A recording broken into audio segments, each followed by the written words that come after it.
ketika Rasulullah diangkat menjadi nabi dan rasul, mempunyai kepangkatan kenabian, maka Allah mengajarkan ilmu mengenal diri. Nah, itu yang perlu saya pahamkan dahulu sebelum mengkaji ilmu ini. Jadi sebelum turunnya perintah sholat, maka Rasulullah diajarkan untuk mengenal daripada diri untuk kaumnya, agar nantinya mereka mampu bersahadat menyaksikan dengan benar. Tidak hanya melafaz atau mengucapkan tanpa penyaksian, artinya syahadatnya sia-sia. Karena bersahadat bersaksi tanpa melihat yang disaksikan. Ketika syahadatnya sia-sia, gugur, maka seluruh sholatnya, seluruh puasanya, seluruh zakatnya, dan ibadah hajinya maka sia-sia di hadapan Allah Subhanahu wa ta'ala. Oleh sebab itu, mengkaji ilmu, khususnya ilmu agama yang merujuk kepada ma'rifah, pengenalan diri, itu hukumnya wajib dari lahir sampai ke liang lahat, karena ini jalan pintu keselamatan, Bapak Ibu. Okay? Lalu setelah Rasulullah mendapatkan ilmu ma'rifah, pengenalan diri, maka setelah 12 tahun lamanya, maka baru di Isra Mi'rajkan. Masih ingat ya Bapak Ibu ya? Lalu setelah itu di sini maka timbul yang namanya syariat.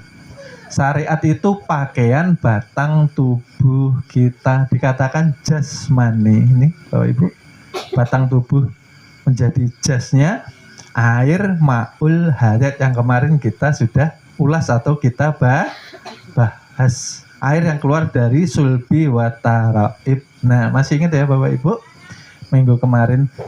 Jadi ketika kita ingin menuju kepada Allah, wajib hukumnya menegakkan syariat dengan belajar ilmu fikih. Kenapa? Karena tanpa belajar ilmu fikih maka kita tidak akan mampu untuk menjalankan ibadah zohir secara benar. Okay? Karena sholat itu pun perlu belajar. Okay? Maka wajib hukumnya kita untuk belajar fikih, untuk kita melakukan syariat Allah, kita melakukan kewajiban-kewajiban yang diwajibkan ke batang tubuh kita. Supaya apa Bapak Ibu? Supaya terlihat yang namanya keindahan. Keindahan itu artinya apa? Seyogyanya umat Islam, bukankah mereka sholat 5 waktu? Kalau tidak terlihat sholat, kelihatan bagus atau tidak Bapak Ibu? Tidak bagus. Okay? Karena nabinya saja sholat 5 waktu. Okay? Maka kita sebagai umatnya haruslah meneladani apa yang Rasulullah contohkan. Karena ini sifat jamal, itu keindahan Bapak Ibu.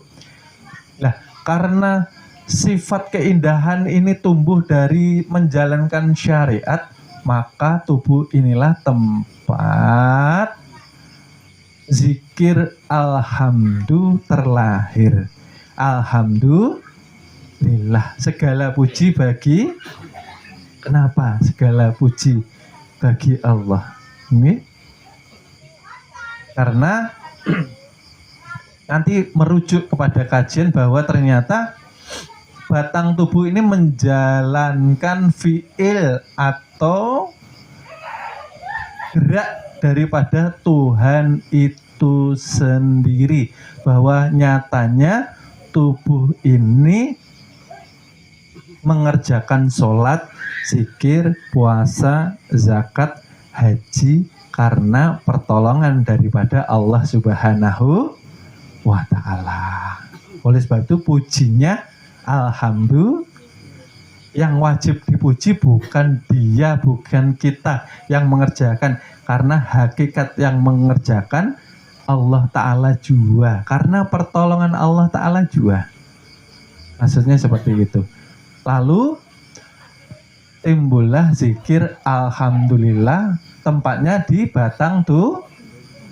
Jadi Bapak Ibu, ketika kita meninggalkan sholat 5 waktu, itu tanda kita tidak bersyukur kepada Allah Subhanahu wa Ta'ala.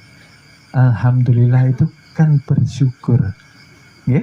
Alhamdulillah, alhamdulillah, alhamdulillah.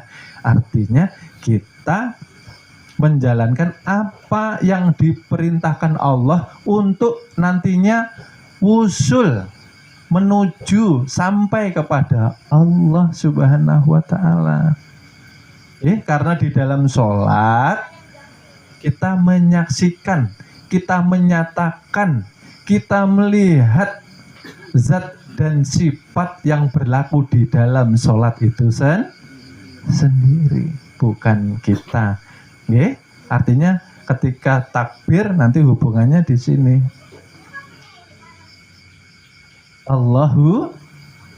Takbir kan ini Bapak Ibu dikatakan kebesaran. Kebesaran ini tempatnya di ruh. Ruh itu rahasia wujud aku, itu aku. Makanya didekap Bapak Ibu. Karena tanpa ruh ya jasad ini seperti pakaian yang tidak ada yang memakai. Akhirnya di mana tempatnya Bapak Ibu? Di lemari. Karena tidak tapi kalau baju dipakai bisa dia jalan kemana-mana Bapak Ibu. Nah, iya kah Bapak Ibu? Sering tafakur Bapak Ibu. Makanya ada makrifat baju juga. Ketika kita memakai baju maka etikatkan ya kita harus menjadi baju yang bersih walaupun tidak baru. Artinya apa? Membersihkan tubuh, hati, pikiran, angan-angan supaya terpakai terus oleh Allah Subhanahu. Karena baju yang kotor kada mungkin dipakai Bapak Ibu. Paham ya Bapak Ibu? Ya, ini wajib. Syarat pertama kita harus melakukan syariat, untuk melihatkan keindahan ke batang tubuh manusia. Setelah kita sholat pun harus melahirkan sifat yang mampu mencegah daripada perbuatan keji dan munkar. Oleh sebab itu Bapak Ibu, kembali lagi ingin kita tekankan bahwa 70 tahun lamanya bisa kita bayangkan Bapak Ibu, 70 tahun lamanya ketika seseorang mengira amal ibadahnya diterima di sisinya Allah Subhanahu wa Ta'ala, akan tetapi ibadahnya tidak didasari oleh pengenalan diri kepada Allah, maka sholatnya akan menjadi sia-sia. Kenapa? Karena setelah sholat maksiat, sholatnya kada mampu mencegah dari perbuatan keji dan munkar. Seperti itu. Dan ini sekarang merebak, sekarang terjadi di akhir zaman. Dan ini menjadi segala hal sesuatu yang terlihat biasa saja Bapak Ibu. Dia sholat, tetapi tindakannya, perbuatannya justru menjadikan dia terseret ke dalam api neraka. Contohnya banyak sekali. Kita harus mampu membawa batang tubuh ini kan amanah toh Bapak Ibu. Yang membuat siapa? Kita, orang tua kita, atau Allah? Allah. Karena dari setetes air dijadikan segumpal darah, dijadikan segumpal daging, lalu ditumbuhkan tulang belulang, lalu tulang belulang itu dibungkus lagi dengan daging, dijadikan bentuk yang sempurna di rahim ibu atau alam kesuci. Berarti tubuhnya ini milik Allah, ini pinjaman. Mau kita bawa kemana? Setelah sholat, maksiat artinya sholatnya belum bermakrifah. Di situ loh Bapak Ibu. Makanya tidak menjamin orang rajin sholat, akhlaknya baik. Tidak menjamin orang ahli ibadah, budi pekertinya baik. Jikalau mereka mendasari ibadahnya tanpa ilmu mengenal diri. Kan seperti itu Bapak Ibu. Paham ya Bapak Ibu? Oleh sebab itu Bapak Ibu, nanti kaitannya setelah batang tubuh harus bersyariat, maka tidak cukup.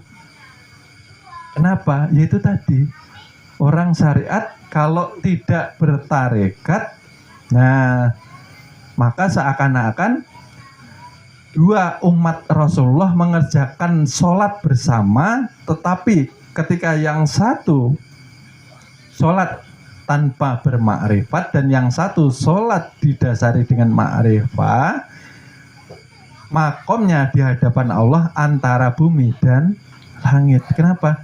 Berdirinya sama, rukuknya sama, iktidalnya sama, sujudnya sama, duduknya sama. Yang membedakan apa Bu?